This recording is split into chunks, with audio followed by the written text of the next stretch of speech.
Assalamualaikum warahmatullahi wabarakatuh. Jumpa lagi di channel Babi Rahman.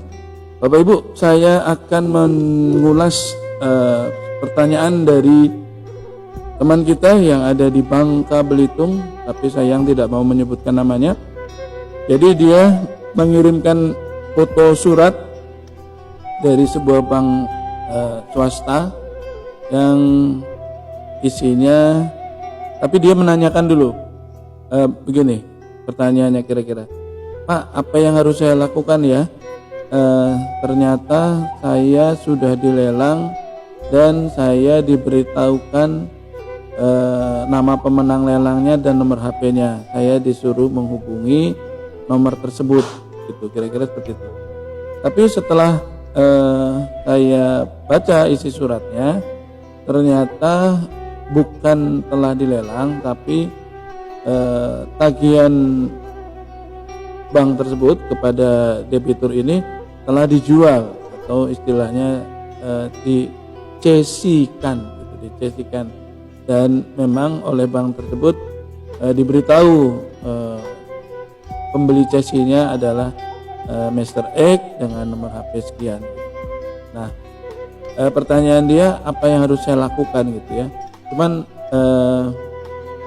kawan kita ini salah pengertian, dikiranya dia sudah terlelang seperti itu.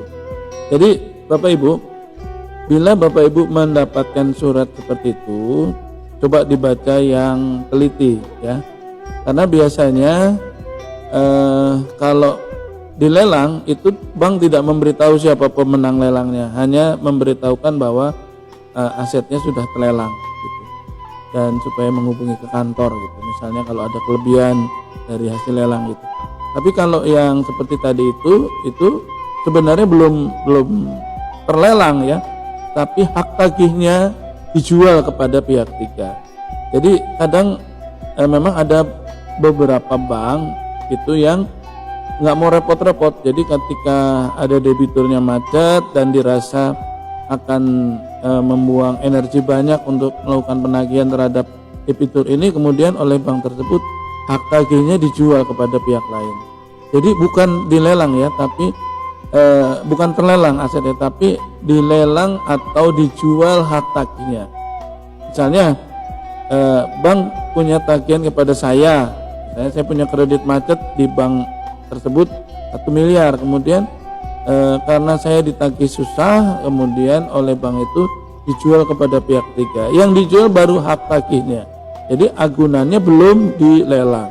Nah, selanjutnya setelah dibeli oleh pihak ketiga, maka pihak ketiga itulah yang berhak untuk menagih. Jadi bank sudah tidak punya kewenangan menagih lagi, karena hak tagihnya sudah dijual kepada pihak ketiga tersebut. Jadi nantinya debiturnya juga membayarnya kepada pemenang cesi tersebut yang tadi disebutkan namanya dan nomor HP-nya. Nah, bila terjadi pada Bapak Ibu, catat nomor HP-nya dan nggak usah dihubungi, biar aja mereka yang akan menghubungi Bapak Ibu, gitu ya.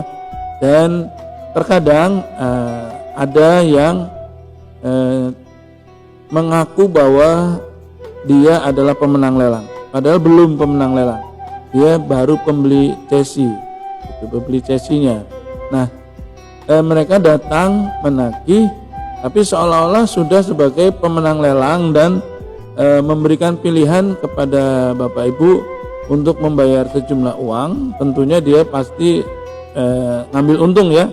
Misalnya nutup cesinya ke bank, misalnya katakan 350 juta, kemudian dia minta 450 juta misalnya, dengan alasan bahwa rumah ini sudah saya beli, saya pemenang lelangnya, Anda bayar 450 juta atau Anda saya usir dari rumah ini. Biasanya seperti itu, dan tidak mengaku bahwa dia hanya sebagai pembeli cesi yang punya hak menagih, gitu ya. Nggak semua seperti itu, tapi banyak yang seperti itu, modus atau pola penagihannya seperti itu, sehingga membuat panik debiturnya, sehingga mau nggak mau rumah itu diserahkan atau dia jual rumahnya secepatnya untuk mengembalikan kepada pemenang cesinya tersebut. Nah, sebaiknya dicermati, baca suratnya yang teliti bahwa hal tersebut adalah baru dijual hak tagihnya. Kemudian pertanyaannya, bagaimana kalau kemudian debiturnya juga tetap nggak bisa bayar, bukan nggak mau bayar ya, tetap nggak bisa bayar, maka bila hal terjadi seperti itu, maka tetap harus melalui mekanisme lelang, gitu. Tetap harus melalui mekanisme lelang. Dia harus menghubungi KPKNL dan untuk dimohonkan dilakukan lelang berdasar dokumen-dokumen yang telah dia miliki. Jadi dokumen-dokumen perjanjian kreditnya kan sudah diserahkan dari bank kepada yang bersangkutan, maka yang bersangkutan berhak untuk mengajukan permohonan lelang atas aset tersebut. Jadi bukan berarti sudah terlelang ya Bapak Ibu. Nah, terhadap teman kita tadi dari Bangka Belitung, saya sarankan supaya tidak usah menghubungi, tapi juga saya sarankan untuk segera bagaimana caranya melunasi pinjamannya ya, dan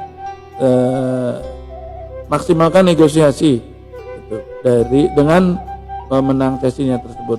Jadi biar dia yang menghubungi Bapak Ibu, biar dia yang datang, kemudian pahami bahwa itu bukan pemenang lelang, baru pemilik sesinya atau pemilik piutang yang baru, itu pengalihan piutang itu namanya sesi. Jadi dia hanya sebagai orang yang menggantikan posisi bank tersebut. Gitu. Mereka berhak menagih dan memang kewajiban bank untuk memberitahukan bila telah dijual hak tagihnya. Nah, apakah kemudian Bapak Ibu masih punya hak untuk melakukan angsuran lagi? Ya tinggal negosiasi aja gitu. Jadi di situ menurut saya ada keuntungan juga, terbuka peluang untuk mengangsur kembali.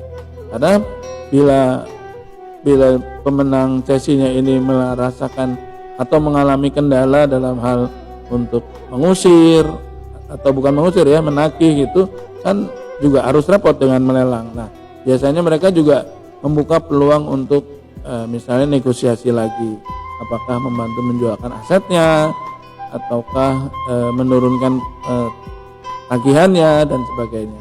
Jadi gak usah terlalu berlebihan ketakutannya, tinggal usaha semaksimal mungkin untuk menjual aset sehingga bisa segera menyelesaikan tanggungan tersebut.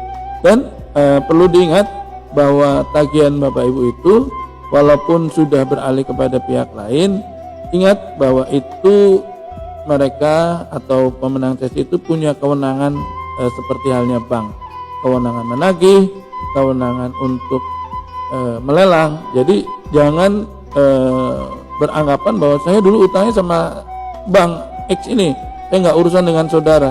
Nggak bisa seperti itu, karena memang itu dilindungi undang-undang.